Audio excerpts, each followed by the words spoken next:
बिरसा मुंडा स्मृति park और museum पहुंचे CM Soren ने किया स्मृति पार्क और म्यूजियम का औचक निरीक्षण। मौके पर अधिकारियों को दिए अहम दिशा निर्देश। पारा शिक्षकों ने किया बैठक का आयोजन। आगामी 17 मार्च को लेकर बनाई रणनीति। विधानसभा घेरने की तैयारी में जुटे पारा शिक्षक।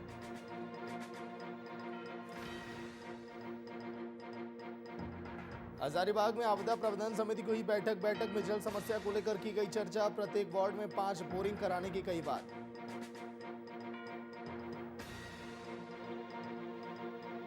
दुमका में 4 लोगों ने महिला के साथ किया दुष्कर्म। पुलिस ने चारों आरोपियों को किया गिरफ्तार करके आगे की कार्रवाई की गई शुरू।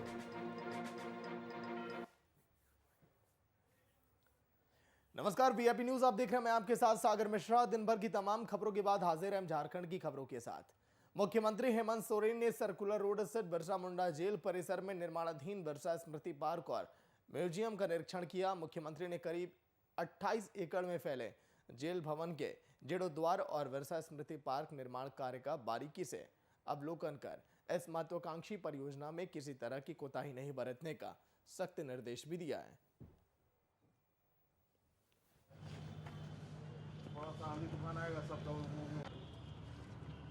इस कारा में सरकार द्वारा इसका जीर्णोद्धार का कार्य चल रहा है और इसको एक म्यूजियम का रूप दिया जा रहा है और इसके साथ साथ इस जेल के आसपास कुछ कार्य चल रहे हैं। इसका निरीक्षण करने के लिए आज हम लोग इधर आए हैं। बहुत कुछ देखा। अभी इस विषय पर हम लोग एक मीटिंग लेंगे और इसका आखिरी और इसका उपयोगिता लोगों के लिए कब से उपलब्ध होगा, इन विषय पर थोड़ा हमें बैठना पड़ेगा।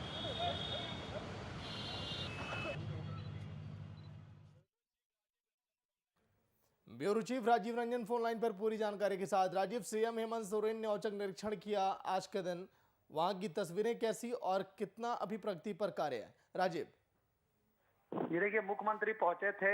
बिरसा मुंडा की जो पहचान है उसको जिंदा करने की कोशिश की जा रही है और ये प्रयास किया जा रहा है कि जो बिरसा मुंडा के तमाम चीजें हैं, उनसे जुड़ी जो यादें हैं, उसको कैसे संजोया जाए।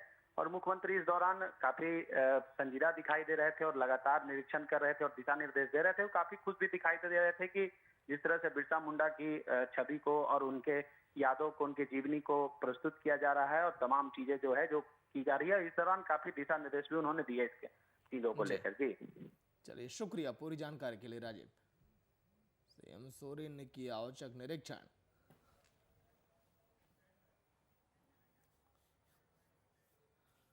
आगामी 17 मार्च को पारा शिक्षकों की पलामू प्रमंडलीय टोली अपनी मांगों को लेकर विधानसभा का घेराव करने राजधानी रांची पहुंचेगी। कार्यक्रम की रूपरेखा तय करने को लेकर लातेहार जिले के सदर प्रखंड के अंतर्गत चंदनडी स्कूल में दर्जनों की संख्या में पारा शिक्षकों ने बैठक की। इस मौके पर सैकड़ों की संख्या में पारा शिक्षक वहां पर मौजूद भी दिखाई दिए।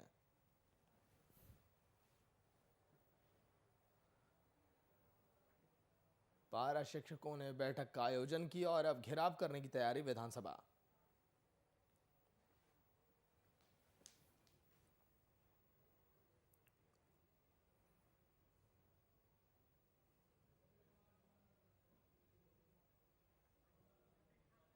गोपी कुमार फोन लाइन पर पूरी जानकारी के साथ। गोपी, पारा शिक्षकों ने फिर से बड़ा फैसला लिया है कि विधानसभा का घेराव करेंगे, फिर से प्रदर्शन का दौर अब शुरू होगा। गोपी, पूरी जानकारी। बिल्कुल, देखिए सागर, काफी लंबे समय से पारा शिक्षक इस स्थिति में अपनी विभिन्न मांगों को लेकर प्रदर्शन कर रहे हैं और कहीं न कहीं सरकार जो है तो बार बार इन्हें बरगलाने का काम करती है। हालांकि बीच में कुछ ऐसा फैसले पारा शिक्षकों के लिए लिए गए थे, उसके बाद ये मामला शांत हुआ था, लेकिन कहीं न कहीं एक बार फिर से जो है पारा शिक्षक का मामला तूल पकड़ रहा है और 17 मार्च को जो है तो पारा शिक्षक कम से कम 5000 की टोली जो है तो विधानसभा का घेराव करने के लिए लातेहार और पलामू से कूच करेगी। जी सागर। लेकिन अगर इनकी तैयारियां हैं विधानसभा घेराव की, तो प्रशासन भी अपनी तरफ से मुस्तैद अब होगा गोपी। जी बिल्कुल, देखिए जब भी कोई भी ऐसा कोई बड़ा कार्यक्रम या फिर कोई आंदोलन होता है तो उससे पहले बाकायदा जो है जो आंदोलनकारी रहते हैं वो लिखित शिकायत देते हैं प्रॉपर डीसी को, और इस चीज की भी शिकायत लिखित जो आवेदन है पारा शिक्षकों के द्वारा यहाँ डीसी को दी गई है। तो बाकायदा उस समय अगर ये प्रदर्शन करेंगे तो प्रशासन के बल जवान जो होंगे वो हर एक चौक चौराहे पर मुस्तैद होंगे। चलिए, शुक्रिया पूरी जानकारी के लिए।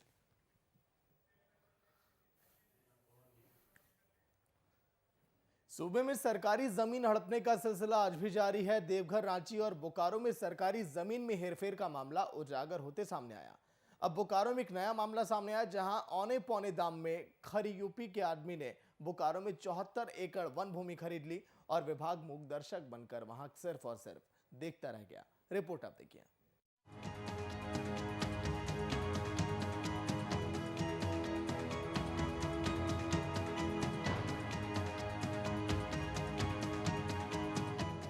बोकारो के तितुलिया में 23 करोड़ 13 लाख रुपए की जमीन उमा आयुष कंपनी के निदेशक ललन सिंह ने 10.5 करोड़ रुपए में खरीदी है। जनवरी 2021 में बनी इस कंपनी के निदेशक ललन सिंह उत्तर प्रदेश के रहने वाले हैं। कंपनी के नाम पर जो 74 एकड़ जमीन खरीदी गई है उसे राज्य ने वन भूमि बताया है, लेकिन इजहार हुसैन नामक व्यक्ति ने इस पर अपना दावा ठोका और फिर इसे यूपी के ललन सिंह को बेच दी। अब ललन सिंह ने इस जमीन पर दावा ठोक दिया और सरकार मूकदर्शक बन सिर्फ जांच की बात कह रही है। देखिए, जल जंगल जमीन की बात करने वाली सरकार अपने कर्तव्य निभाने में किस तरह से विफल रही है ये राज्य की जनता देख रही है। आए दिन जिस तरह से अंचल कार्यालय से शिकायत आ रहा है कि जमीन की लूट हो रही है, भूमाफिया हावी है, सीओ भूमाफियाओं के साथ मिलकर जिस तरह से जमीन की लूटपाट में शामिल है, और आज 74 एकड़ जमीन का जो मामला सामने आया है, कहीं ना कहीं यह सरकार की विफलता को दर्शा रहा है कि सरकार अपने कर्तव्य निर्वहन में सफल नहीं हो पा रही है और अधिकारियों पर उनका पकड़ नहीं है। तो आप समझ सकते हैं कि जो जल जंगल जमीन की नारेबाजी करते हैं उनके लिए यह विषय कितना महत्वपूर्ण है। राज्य सरकार ने चास के तत्कालीन अंचलाधिकारी निर्मल टोप्पो को जमीन के इसी मामले में वर्ष 2018 में बर्खास्त किया था। टोप्पो पर यह आरोप था कि उन्होंने अंचलाधिकारी के रूप में काम करते हुए बोकारो जिले के मौजूदा तेतुलिया थाना नंबर 38 सेक्टर 12 के खाता नंबर 12 के प्लॉट नंबर 426 और 450 की जमीन का नामांतरण किया। सर्वे खतियान के अनुसार ये जमीन गैर मजरूआ खास जंगल झाड़ के रूप में दर्ज हुई है। इस जमीन को बेचने में जो लोग भी दोषी होंगे उन पर न्याय संगत कार्रवाई की जाएगी।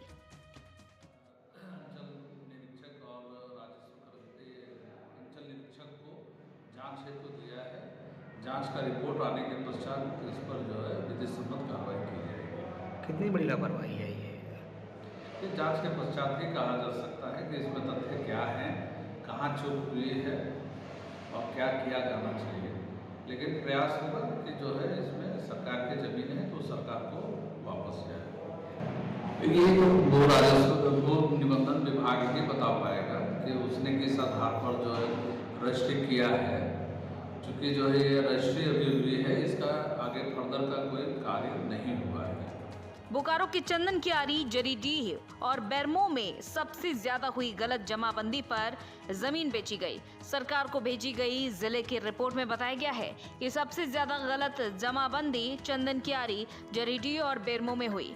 चंदन कियारी में करीब 1000 लोगों ने सरकार की 5750 एकड़ भूमि, जरीडीह में 1500 लोगों ने 5000 एकड़ भूमि और बेरमो में 1600 लोगों ने 4050 एकड़ सरकारी भूमि की अवैध जमाबंदी अपने नाम कराकर कई सौ एकड़ जमीन दूसरों को बेच दी।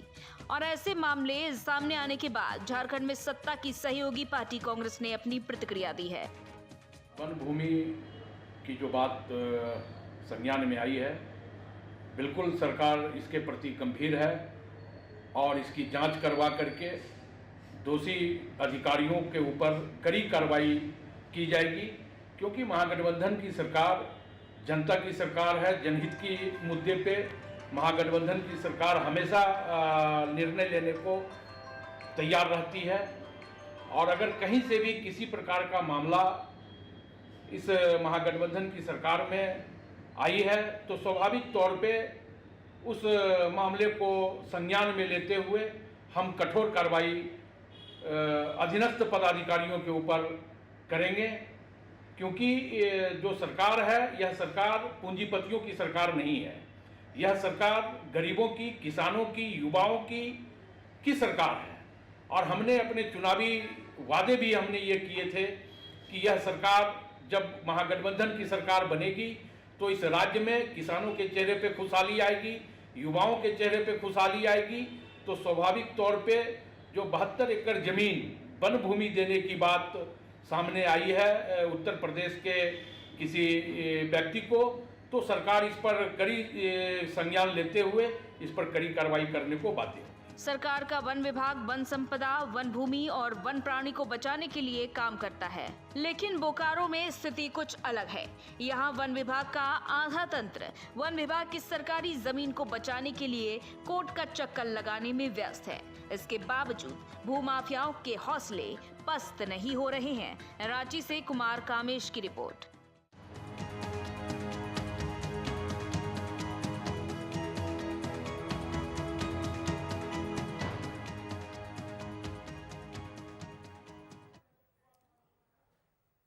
और प्रदेश में सोरेन सरकार और उनकी पुलिस महिला अपराध को रोकने में बेशक लाख वादे कर रहे, लेकिन बावजूद इसके महिला सूबे में सुरक्षित नहीं है। अब ताजा मामला आपकी टीवी स्क्रीन पर होगा झारखंड के दुमका का। यहां पर 4 शख्स ने एक विधवा महिला के साथ दुष्कर्म की घटना को अंजाम दिया। फिलहाल पुलिस ने कार्रवाई करते हुए चारों आरोपियों को गिरफ्तार किया और आगे की कार्रवाई अब शुरू कर दी गई।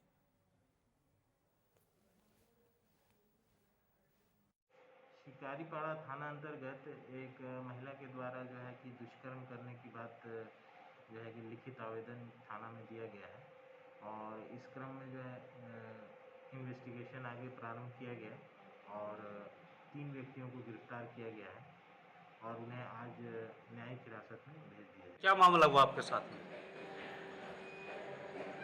बताइए। कौन किया है? कौन था लोग? 1 2 3 4 आदमी।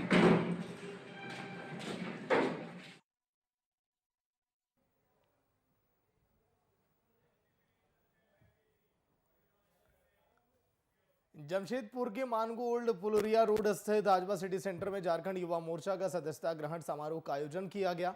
इस मौके पर झारखंड युवा मोर्चा के जिला अध्यक्ष बब्बन राय और झारखंड मुक्ति युवा मोर्चा के केंद्रीय उपाध्यक्ष अकरम खान वहां पर मौजूद दिखाई दिए।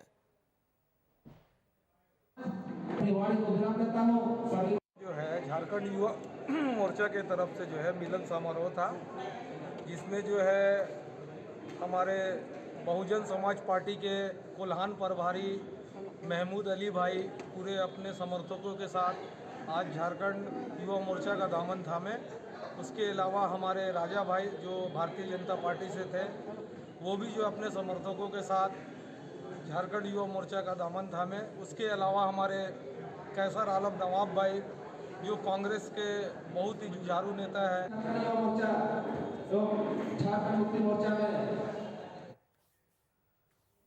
राजधानी पुलिस ने जनता और पुलिस के बीच की दूरियों को कम करने की पहल की है। आपको बता दें कि रांची में 3 नए क्राइम कंट्रोल रूम बनाए गए हैं, जिसका उद्घाटन रांची के एसएसपी सुरेंद्र झा ने किया। इस मौके पर city SP Kumar Saurabh, ASP Vineet Kumar समेत कई लोग वहां पर मौजूद दिखाई दिए।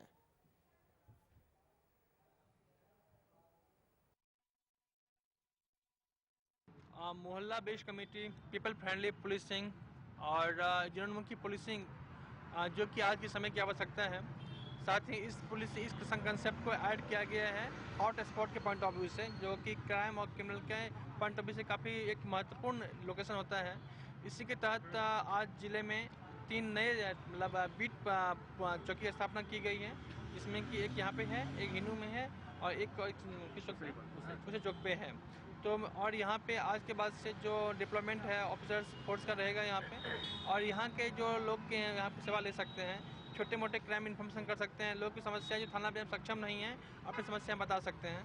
तो मैं उम्मीद करता हूं कि मतलब आप लोगों के सहयोग से, समाज सहयोग से जो हमारे ये विकेंद्रीकृत पुलिसिंग की संकल्पना है ये काफ़ी सफल हो।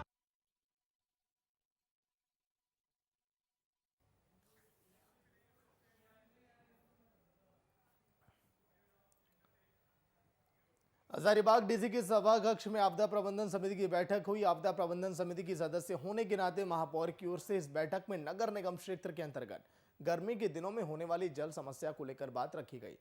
आपदा प्रबंधन विभाग से प्रत्येक वार्ड में जल समस्या को देखते हुए 5-5 बोरिंग करने की बात रखी गई और जो नए क्षेत्र वार्ड से जुड़े हैं वहां तत्काल समस्या के लिए कोनार डैम से होने वाली जलापूर्ति के लिए नए पाइपलाइन बिछाने की बात भी कही गई।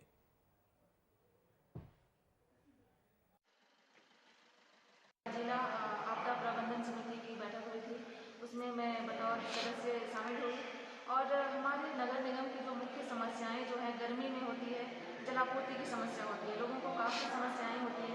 तो मैंने जो डीसी हैं, जो आपदा प्रबंधन समिति के अध्यक्ष हैं, उनसे ये मांग रखी कि हमारे हजारीबाग नगर निगम के वासियों को गर्मी में किसी प्रकार की समस्या ना हो। इसके लिए मैंने अपने तरफ से मांग की कि आपदा प्रबंधन की ओर से नगर निगम क्षेत्र के 36वें वार्ड में जो है 5-5 चापाकल लगवाए जाएं। वहाँ दूसरा खबर हो जाएगा, इसीलिए ज़्यादा नहीं, बस 15 सेकंड बैठाएंगे।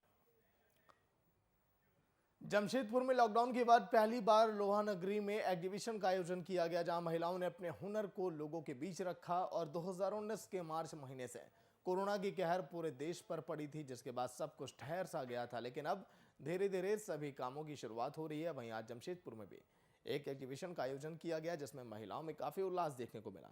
महिलाओं का कहना है कि इस लॉकडाउन में हमें हर तरह की दिक्कतों का सामना करना पड़ा, इसके अलावा हमारे पास कोई भी चारा नहीं था, लेकिन जिस तरह से आज एग्जीबिशन लगा तो हमें अपनी प्रतिभा को दिखाने का मौका मिला है। आप सबको किसी को हम वैसे अभी तो स्टार्ट किए हैं, देखते हैं। क्वाइट इंटरेस्टिंग स्टॉल्स, काफ़ी कुछ है, कपड़े हैं एंड मास्क है, सबसे बड़ी बात है। हाँ, एंड ज्वेलरी है लेडीज़ के लिए। एग्जीबिशन यूँ एक साधारण एग्जीबिशन नहीं है, ये हमारे रोटरी की तरफ एक इनिशिएटिव है। रोटरी हम लोगों की ये है, हमारी थीम है जैसे कि सर्व टू चेंज लाइव्स। अब चेंज लाइव्स हम लोग कैसा कर सकते हैं, हर पल में, हर लेवल में, हर अंडर प्रिविलेज्ड को, प्रिविलेज्ड को। तो हम लोगों की कोशिश रहती है कि जैसे ये एक प्लेटफॉर्म दिया जा रहा है रोटरी के बैनर में, ताकि लोग अपने एग्जिबिट कर सके, अपनी पोटेंशियल्स को ला सके, अपनी स्किल्स कैपेबिलिटीज़ को डेमोन्स्ट्रेट कर सके। एक्चुअली ये जो हमारी औरतें हैं, विमेन हैं, इनको ये लॉकडाउन में इनका कारोबार बिल्कुल ही ठप हो गया था, तो हम लोगों ने सोचा कि कुछ इनके लिए कुछ किया जाए। और हमारा काम विमेन एम्पावरमेंट में बहुत हम लोग काम करते हैं, तो पहला एग्जीबिशन सारी विमेन को बुलाकर हम लोगों ने एग्जीबिशन रखा है और ये आप देख ही रही हैं क्या चल रहा है।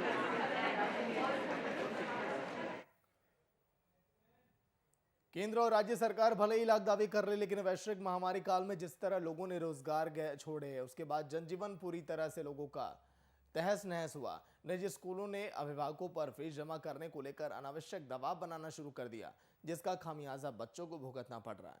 इसी को लेकर जमशेदपुर के कुछ अभिभावक जिला शिक्षक अधीक्षक के कार्यालय पहुंचे, जहां अधिकारी से फीस माफ कराने की गुहार भी लगाई गई।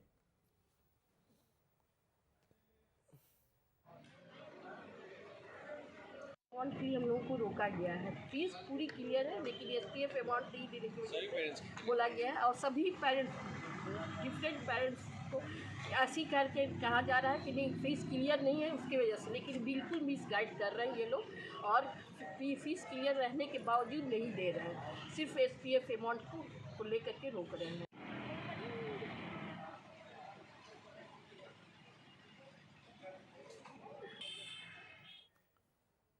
बोकारो के सेक्टर 4 मजदूर मैदान में होने वाले फन वर्ल्ड डिज्नीलैंड एक्सपो 2021 का उद्घाटन 14 मार्च को किया जाएगा, जहां डिज्नीलैंड मेला का भी आयोजन किया गया। इस मेले के आयोजक चंद्रशेखर पर्वत ने बताया कि लॉकडाउन के बाद पहली बार यह आयोजन सेक्टर 4 मजदूर मैदान में किया जा रहा है। यहाँ सभी लोगों को ध्यान में देखते हुए मनोरंजन की सारी सुविधाएं उपलब्ध कराई गई। जहाँ कई तरह के आकर्षक झूले और हैंडलूम हैंडीक्राफ्ट से विभिन्न प्रकार की दुकानें, जिसमें आम जनता अपनी जरूरत के सभी सामान उचित मूल्य पर खरीदारी भी यहाँ कर सकेगी।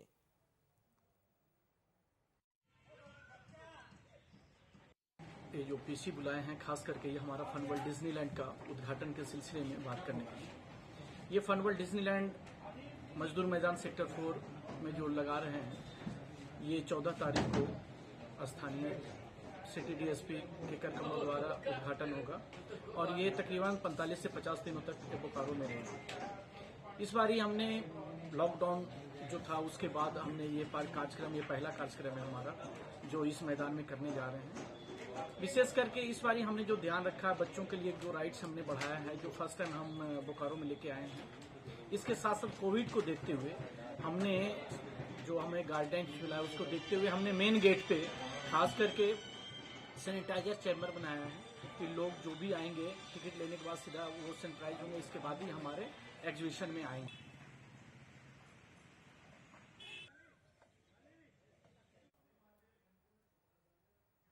और देश भर में कोरोना का कहर लगातार जारी। इसी कड़ी में रांची के मारवाड़ी कॉलेज में 2 शिक्षकों की कोरोना पॉजिटिव की पुष्टि हुई, जिसको लेकर कॉलेज में चल रही परीक्षाओं को 1 सप्ताह के लिए स्थगित भी किया गया है।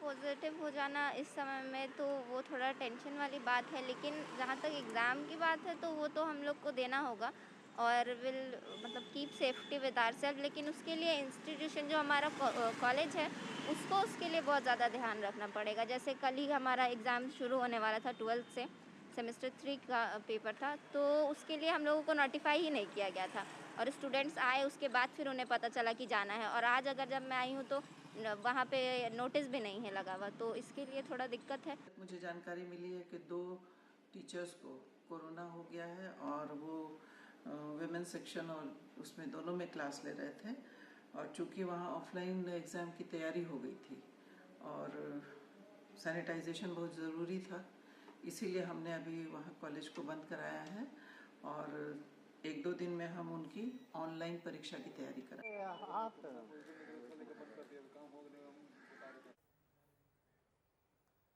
मौसम के लगातार बदलते तेवर ने अनिश्चितकालीन धरना पर बैठे होमगार्ड जवानों की नींद उड़ा दी है। अपनी मांगों के समर्थन में पूरे राज्य के होमगार्ड जवान रांची में धरना दे रहे हैं और राज्य सरकार के द्वारा नए विधानसभा से महज 1 किलोमीटर की दूरी पर बुंदांग में धरना स्थल पर इसे बनाया गया। धरना स्थल पर सरकार के द्वारा किसी भी तरह की सुविधा नहीं दी गई। वहीं दूसरी तरफ बेमौसम बारिश और तेज हवाओं ने इनके आशियाने को भी उजाड़ दिया। जवानों का अपनी मांगों को लेकर धरना चल रहा है। जहां पर सरकार के द्वारा धरना का स्थान दिया गया है वहां पर किसी तरह की व्यवस्था नहीं है। आज आंधिया तूफान में टेंट समियाना उखड़ गया, पूरा बारिश पूरा भीग गया, हमारी महिलाएं भीग गई, हमारे पुरुष साथी भीग गए, परंतु सरकार का संज्ञान हमारे मांगों पर अब तक नहीं किया है। बहुत दुख की बात है। आप लोग देख सकते हैं नज़ारा किस तरह का नज़ारा है। जवान जैसे तैसे बचने की कोशिश कर रहे हैं, लेकिन बचे तो बचे कैसे।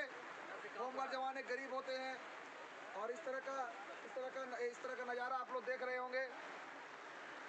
होमगार्ड जवान सरकार से मांग करते हैं कि हमारी मांगों पर जल्द से जल्द सुनवाई की जाए। हमारी मांगें बिल्कुल जायज़ हैं, क्योंकि माननीय मुख्यमंत्री जी आपने चुनाव से पूर्व कहा था।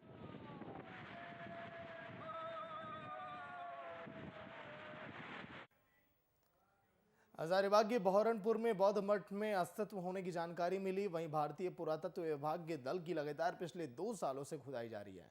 इस खुदाई में बौद्ध कालीन अवशेष मिले हैं। इसे देखकर साफ जाहिर होता है कि यहाँ बौद्ध मठ हुआ करते थे। लगभग 50 एकड़ में इसके अस्तित्व होने की जानकारी मिल रही है। इस बात को केंद्रीय स्तर पर उठाने के बाद हजारीबाग के सांसद सह पूर्व केंद्रीय मंत्री जयंत सिन्हा जी ने बहरनपुर का दौरा किया और इस भूमि को ऐतिहासिक क्षेत्र बताते हुए आने वाले समय में हजारीबाग के अस्तित्व को और बड़ा करने की जगह सहायक कदम यह सिद्ध करेगी।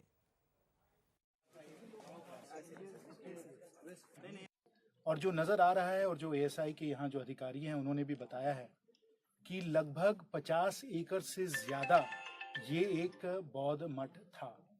यहाँ कई किस्म के भवन थे, मंदिर थे, लोग यहाँ रहा करते थे और अनुमान है कि ये करीब 800 या 1000 एडी पहले का ये एक बौद्ध मठ है, यानी कि 1000 साल पुराना तो ये है ही। साथ साथ बहुत ही अद्भुत बात ये है कि जब यहाँ एक्सकवेशन हो रहा है, खुदाई हो रही है, तो हम लोगों को सुंदर से सुंदर और अकल्पनीय हम लोगों को यहाँ प्रतिमाएं मिल रही हैं। माँ तारा की मिल रही हैं, भगवान बुद्ध की मिल रही हैं और जिस मुद्रा में वो हैं वो हमें बताते हैं कि ये जो एक जगह थी, एक बड़ी महत्वपूर्ण जगह थी।